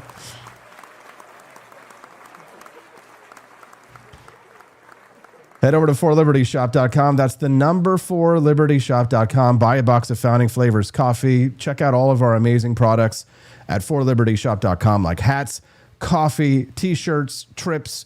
Is the For Liberty Network kicking ass, or are we kicking ass? I'm Austin Peterson. This is the Wake Up America show, and we are live on rumble.com/AP4Liberty. That's the number 4, guys. AP4Liberty. Wake up, America. If you've been priced out of the American dream by Wall Street vultures and BlackRock behemoths, Wyoming might have the radical cure, but only if the bureaucrats don't botch the surgery. We're looking at House Bill 55. This is the Wyoming Homestead Opportunity Program, sponsored by Representative Jake Wasserberger. The headline sounds like something out of 1962. The state wants to sell off up to 200,000 acres of non-trust land for the staggering price of $1 per acre. We're talking about 10-acre lots for $10. No corporations allowed, no hedge funds, no foreign entities, just individual families building detached single-family homes. It's pure, unfiltered Jeffersonian idealism. But here is the catch. But wait, there's a catch. The recent data shows that the state only has about 16,000 acres that actually fit the criteria. The politicians are promising a feast while only having enough scraps to feed a subdivision. And the left is already screaming about environmental impact and public access, as if a 10-acre homestead is somehow worse for the eagles than a massive bird-chopping wind farm. It's the same old story. They want you stacked in a 15-minute city while we want you to spread out on your own dirt.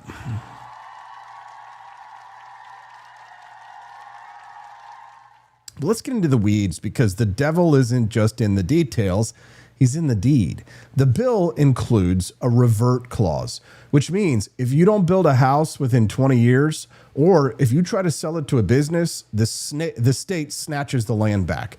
Now, on the surface, it sounds good. It keeps the speculators out, but try taking that deed to a bank. No rational lender is going to give you a construction loan for a $250,000 home on land the government can reclaim at the drop of a hat. The revert clause makes the property unfinanceable for the working class. Unless you have $100,000 in cash under your mattress, you can't build. So the affordable plan becomes a playground for the wealthy who don't need the bank's permission. We need a novel solution to these kinds of problems. We need a deed surety bond system where the state's reversion interest is insured, or better yet, a phased vesting model. So once you pour the foundation, the revert clause should die. You earn the dirt by improving it. That's the real homestead way.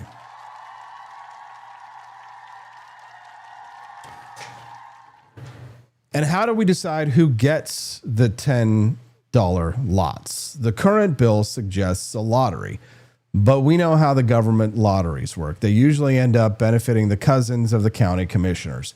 So I am calling for a totally blind, blockchain verified lottery for Wyoming residents who have paid taxes in this state for at least 5 years. No preference points.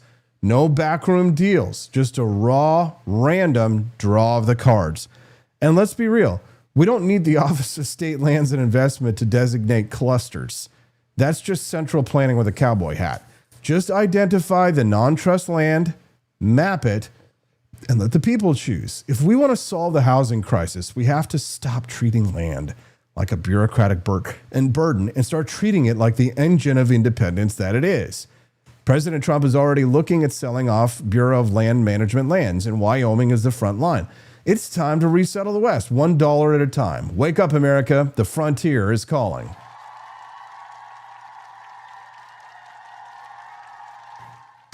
Welcome to the Wake Up America show, and I'm your host, Austin Peterson. Bird chopping wind farms. Did you like that one, Melly? Bird chopping wind farms sounds like a mobile game. Grizz Cheese, can you bless me with something? Bless me with something. Oh, gosh. Money-wise. Head on over to forlibertyshop.com, guys. Only $50 more raised to unlock the bonus content. Buy a couple of boxes of coffee and maybe a t-shirt while you're at it. Or Grizz Cheese, maybe drop $10 in the chat. Booty Sweat, 5, 4, 3, 2, 1. Contact is the reason why 100 people watch us live now. You might be like, oh, 100 people. Only 100 people live watching on Rumble. Also, you guys, it can get much worse. I checked some of the live streams the other day to do some raids. Trust me, 100 people live. I couldn't fit 100 people in this room I'm streaming the show live in.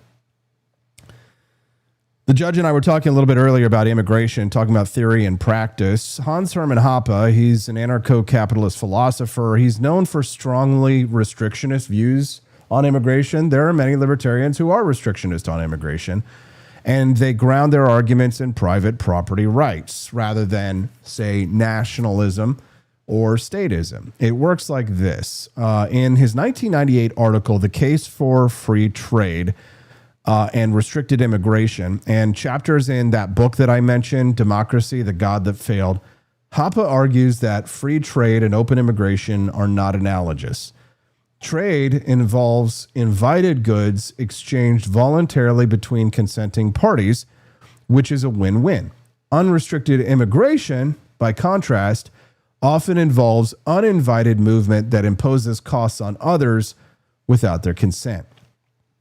In a state-controlled system, which is what we have now, public property like roads, welfare, schools, they're funded by taxpayers. Unrestricted or free immigration becomes forced integration as the state allows uninvited immigrants to access and use these resources. They're driving on our roads without licenses. They're scamming us out of welfare. They're using schools. They're being counted in census results to gain more representation in states where they shouldn't be. Right? The state allows uninvited immigrants to access resources that they have not paid for. That effectively invades the property rights of current residents and taxpayers and makes it so that we are subsidizing immigration at the illegal immigrants, at the taxpayers' expense. Democracies, they exacerbate this because politicians have short time horizons and incentives to expand voter bases or cheap labor pools. Right, that leads to mass uninvited immigration that can lower living standards.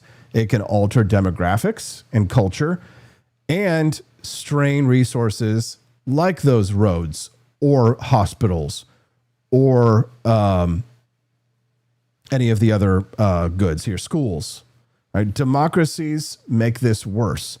In a truly libertarian anarcho-capitalist society, as the judge was discussing earlier, no state, all property private, immigration would be strictly by invitation or contract only. Property owners or covenant communities, private, voluntarily associated residential enclaves with shared restrictive covenants would decide whom to admit, under what conditions, and could exclude anyone incompatible with community standards, including via physical removal if they violate covenants. So this would prevent forced integration and allow for cultural preservation where desired. So Hoppe contrasts with open borders libertarian positions, which he sees as inconsistent with strict property norms under current status conditions. His views have sparked controversy amongst libertarians, with critics arguing that they justify state border enforcement or veer into cultural conservatism, which is they see as incompatible with pure libertarianism. So Hoppe maintains that they follow logically from absolute private property rights and opposition to state forced association. So there's the Hans Hermann Hoppe restrictionist view of immigration if you've never heard it before. What do you guys think? I'd love to hear your thoughts. You can send us a text at 573-319-1586. That text line, again, is 573-319-1586. If you've ever like to get in touch with us for questions, that number again, one more time, 573-319-1586. Jimmy Joe Patty sent me a picture. I'm sure he doesn't mind if I share it over in the chat. I love it when you guys do this. He's got the Gulf of America American flag pirate skull image. I love it so stinking much. Let me pull this up. Look at our fans. They're so good looking. This guy's never going to get killed at a protest.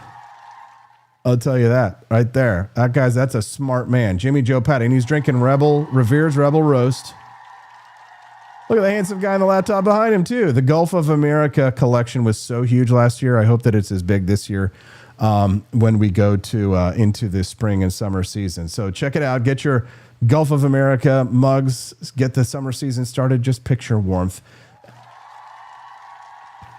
You could get those at 4libertyshop.com. That's the number 4libertyshop.com. All right. Wake up, America. The plot is thickening. Excuse me. The plot is thickening. Excuse me. The plot is thickening in Minneapolis. Must resign or face impeachment.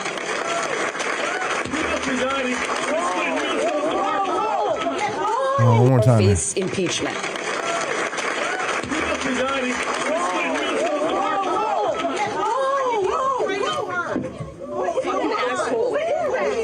I don't know.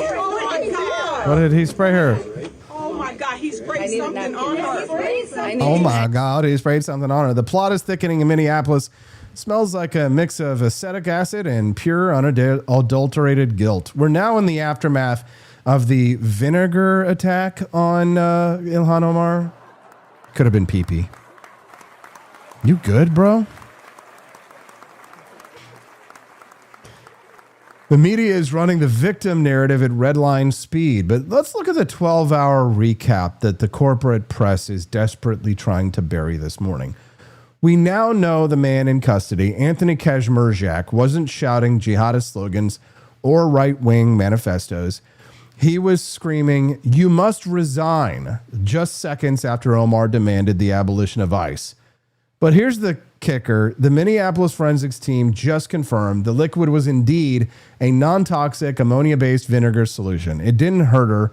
It just gave her a sensory hook for the cameras. And right on cue, Trump hit Truth Social this morning, calling it a staged frustration stunt.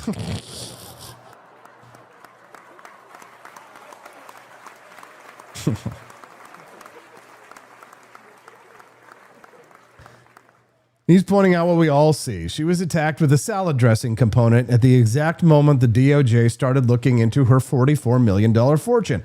It's the Smollett playbook with a Northwoods twist. Should have sprayed her with bananas and rice. What the? That is just... No. No.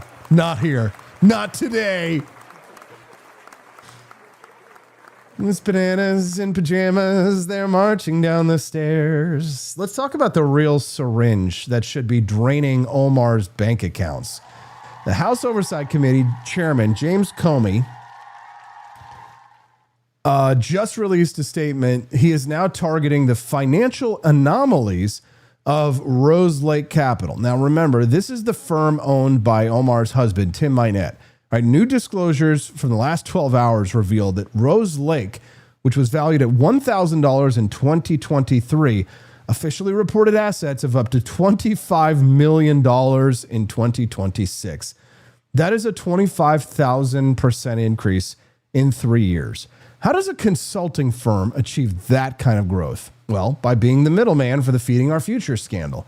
The feds are now probing whether Rose Lake was the recipient of kickbacks from the $1 billion stolen from the USDA meals program. And guess what? The Rose Lake didn't just scrub its names. It went completely dark at midnight. They are deleting the server logs while Omar is telling the media she's a survivor. She's not a survivor of an attack. She's a survivor of an audit so far.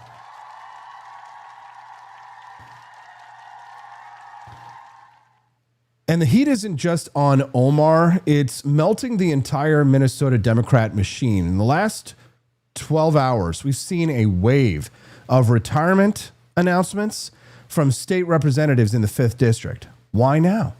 Well, it's because the Trump administration's surge of 2,400 federal agents isn't just looking for illegal aliens.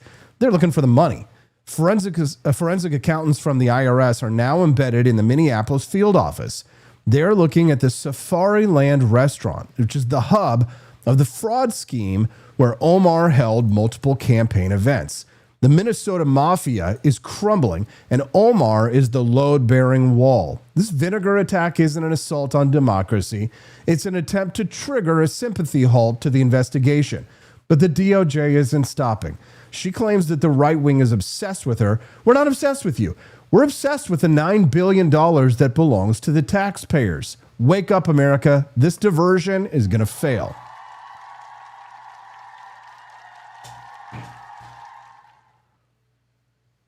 So what's next? We're waiting on the Hennepin County prosecutor to see if they upgrade the charges against Kaczmarzyk or if they just admit he was a disgruntled local business owner who lost everything to the fraud rings that Omar protects. The media is desperate to protect her, but they can't hide the disclosures.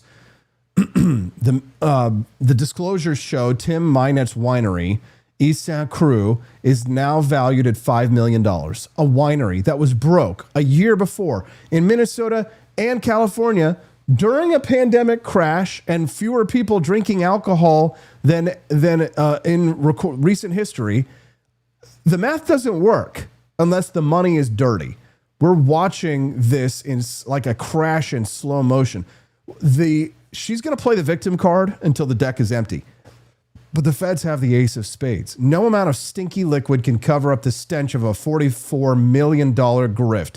Stay vigilant, stay skeptical, and stay fueled by the truth. Wake up, America. The reckoning is here. Good evening, cowards. A bunch of fat, ugly women. What? They're fat, ugly women is what they are. Let's talk about it. We're not having that. You don't have to. Bye. It's called free speech. Bye. That's not free speech. That's insulting. Bye. That's good. Shut up. And we wonder why children are retarded stupid today. We wonder why. We wonder why when we have these pathetic people here called teachers rape the children's mind. That's why you people don't have the brains to see that this could be hurting children of the future who are going to grow up and be just as dumb as you people. Good evening, cowards.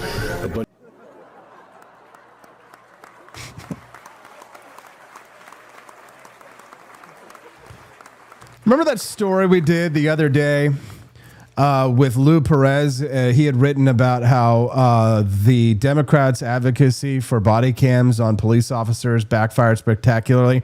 Well, guess what the new narrative is now from that leftist contingent?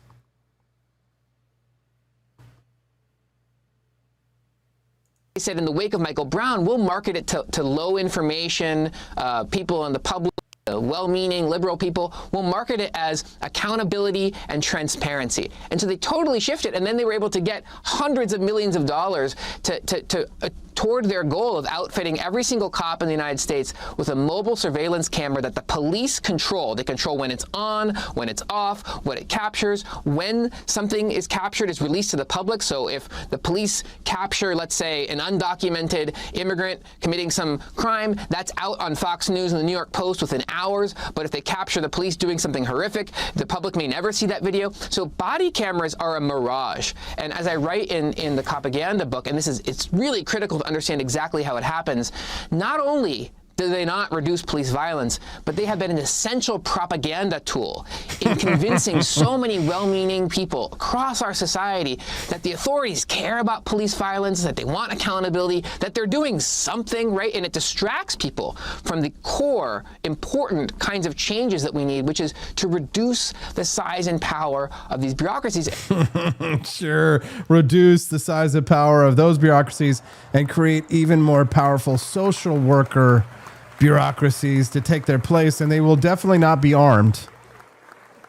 They definitely will not be enforcing any laws. Good morning, Rise and Freedom. I'm Austin Peterson. You're watching the Wake Up America show. This is the Wake Up America zone. We're peeling back the layers of the vinegar vortex. We're going to talk this morning for at least a few more minutes about Ilhan Omar being sprayed by a suspicious liquid at an event yesterday. Everybody's talking about it this morning. Donald Trump says that he thinks that it was fake, perhaps even staged. And while I don't typically jump on conspiracy theories right away, I tend to agree. I tend to agree.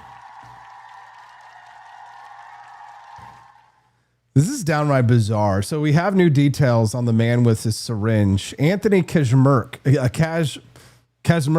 Turns out it wasn't a spontaneous eruption of rage. According to recent reports from his neighbor, Brian Kelly, Kazmirchik actually telegraphed the attack. So days before the town hall, he asked his neighbor to watch his dog because, and I quote, "I might get arrested at the Omar event." He knew what he was doing. He staged his own arrest. And while the media paints him as a MAGA terrorist, the neighbor says Kazmirchik is a 55-year-old man struggling with Parkinson's and heavily medicated from a spinal injury. He rushed to the podium with a syringe of amber-colored stinky liquid. And what did Ilhan Omar do? She didn't hit the deck. She chased him down. She wanted the camera angle. She wanted the survivor narrative. And why? Because the very next day, the world is finding out that the DOJ is officially tracking her $44 million fortune. Let's look at the contrast here. It's staggering. On one side, you have Anthony Kazmirchik, a man the neighbor describes as not physically able to do much, a man on heavy medication who told his neighbor he was going to go to the town hall and say something stupid. On the other side, you have Ilhan Omar, who's currently dodging questions about Rose Lake Capital. Remember, her husband's firm jumped from a $1,000 valuation to $25 million in 3 years. The DOJ and the House Oversight Committee are looking at a 3,500% spike in her net worth. She entered Congress with nothing, and now she's worth more than small countries. The vinegar attack gave her the perfect excuse to say, "I'm a survivor. Don't look at my bank accounts. Look at my stained jacket." Right? This is the Jussie Smollett strategy, reimagined by a woman whose family has benefited from the $9 billion Minnesota welfare scandal. And the timing gets even more suspicious. Seconds before Kazmirchik rushed the stage, Omar was demanding the abolition of ICE and the resignation of Secretary Kristi Noem. She was poking the bear, trying to trigger a reaction, and she got it. Kazmirchik rushed in, sprayed the vinegar, and Omar immediately took herself to X to declare herself unbowed. But while she's playing the hero, her husband's winery, Saint Cru, is sitting on a $5 million asset that miraculously appeared during the pandemic. We are talking about taxpayer money meant to feed children in Minnesota, potentially funding a California winery. The feds aren't interested in the vinegar. They're interested in the Rose Lake Capital ledgers that were scrubbed the moment the investigation was announced. The neighbor says he wasn't overly surprised by Kazmirchik's actions, and neither are we. We're not surprised by a stage stunt. We're surprised Omar thinks that she can hide $9 billion under a napkin. Thanks for the gifted sub there, C. Royba. Appreciate that very much. So where does this leave us? So where are we at with this story right now? Well, Kazmirchik is sitting in Hennepin County Jail for a third-degree assault. The Capitol Police are calling for swift justice, but Where's the swift justice for taxpayers? Where's the investigation into the Safari Land restaurant campaign events? Omar says, I don't let bullies win. Well, the American taxpayer is tired of being the one bullied by corrupt bureaucrats who get rich while the rest of us struggle to buy eggs. She can call herself her survival all she wants, but the receipts don't lie. The DOJ has the data. Comer has the subpoenas, and the vinegar diversion is running out of gas. We're watching the slow motion collapse of the squad's most protected member. And no amount of medicated neighbors or stinky sprays can save her from the truth. Wake up, America. The real crime isn't the vinegar, it's the wealth. Stop poking me, says Kermode Bear. Good morning, pineapples.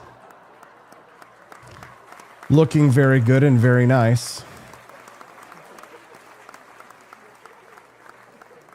This is what happens if you try and speak up and speak out at your town hall meetings without spraying your congressman with something stinky. You might get confronted with something stinky yourself.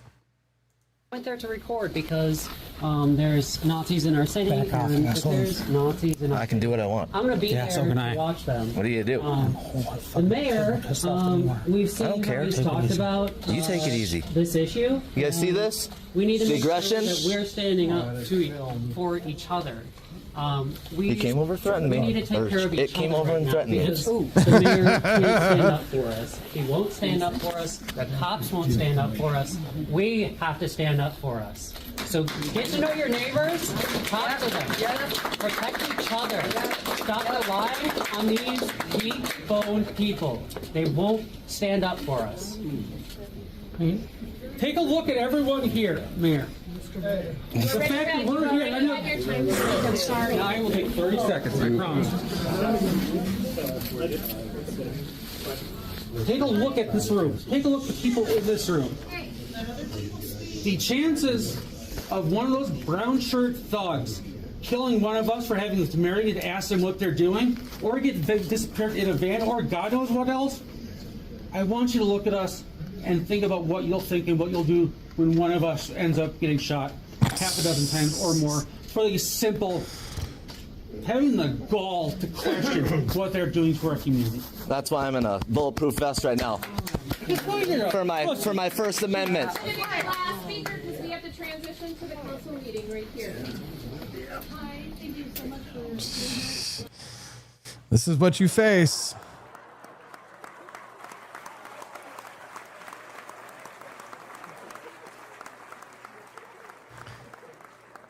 And this is what happens if the Republicans lose the midterms. It's going to really suck for the red hats when the shoe is on the other foot and people start going door to door asking if they voted for Trump in the last round or if they still support MAGA. Oh, I'm sorry. Did that make you feel threatened?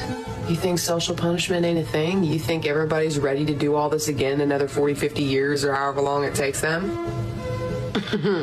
If you guys were to use any critical thinking skills and take a look around for 2 seconds, you would realize that numbers-wise, y'all are screwed. It wouldn't matter how much firepower y'all had. It would not matter how much you guys tried to run. I mean, January 6th was a prime example of how crappy everything is and falling apart. Oh, that was just a test run. Yeah, the test run looked like shit. Your leaders couldn't even cover for their own ass correctly. The way they redacted those files... Makes sense, though. Y'all just love the patriarchy, and we all know how common weaponized incompetence is within patriarchy. How does it feel to know that the head orange toad basically has to be cleaned up after every about 10 minutes from just shitting himself constantly? They're going to come back and round us all up and put us into camps.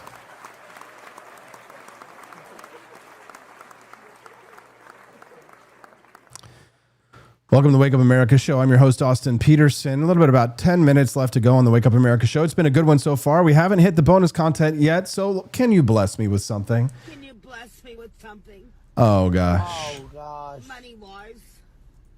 Please. Can you suck it? Head to forlibertyshop.com this morning, guys. Buy a box of Founding Flavors coffee. It's delicious. Martha's Mint. Jeffersonian Java. You see all these psychotic females at these events, and I wonder why is this all happening? Put it in a single sentence. You could say that feminization equals wokeness. Everything you think of as wokeness is simply an epiphenomenon of demographic feminization. Think about all the things that wokeness means. Valuing empathy over rationality, safety over risk, conformity and cohesion over competition and hierarchy. All of these things are privileging the feminine over the masculine. So if you have ever wondered why wokeness appeared out of nowhere when it did, that is my hypothesis, that all of the institutions that began admitting women in the 1970s eventually got enough women that they were able to reorient them. For example, women are consistently less supportive of free speech than men in surveys asking which is more important, protecting free speech or preserving an inclusive society. Approximately 2/3 of men say free speech, and approximately 2/3 of women say inclusive society. In moral reasoning, the traditional way of phrasing the difference between men and women is to say that women have an ethics of caring and men have an ethics of justice. In making a moral judgment, men will ask, what are the rules and what are the facts? Women tend to be more interested in context and relationships. So let's apply that to wokeness. When James Damore wrote his famous, or I should say notorious memo for Google, arguing that female underrepresentation in the hard sciences might not be the result of bias and prejudice, no one even attempted to argue that he was wrong on the facts. The reason that he was fired was because the things he had written might make his female coworkers feel bad. Or consider the Kavanaugh hearings. The masculine position was to say that maybe something bad happened to you, but if you do not have evidence, then we can't allow you to ruin a man's life and career over it. The feminine position was to say, how can you talk about rules of evidence? Can't you see she's crying? Now, to be clear, many women were revolted by the way the Kavanaugh hearings played out. In fact, the very best book on the Kavanaugh hearings was written by two women, Molly Hemingway and Carrie Severino. But a political system in which men predominate will tend to operate according to rules of facts and objectivity, and one in which women predominate will tend to operate by the rules of emotions and subjective facts, even if there are individual men and women who fall on the opposite side of those camps. But if you want... Thank you so much for tuning in the Wake Up America show, guys. Thank you for your financial contributions so far. We've been very grateful for that. Hopefully tomorrow we'll unlock that bonus content. Melly B, Mighty Megatron, BB for Liberty, Grizz Cheese, Bruiser 55, all of our other friends over there in the chat, Salem Poor Music. Nice to see you guys. Thank you so much for joining us here today. Today is Wednesday, which means that tonight is Fight Night. Brian's taking over, Liberty Tonight, rumble.com/Liberty Tonight. Check out Brian Piotter's show tonight at rumble.com/Liberty Tonight. If you're not following them, please do so right now. And we'll see you guys right back again here tomorrow on the Wake Up America show. And that's on the 4 Liberty Network. When we exit through the Grift Shop. Bye, guys.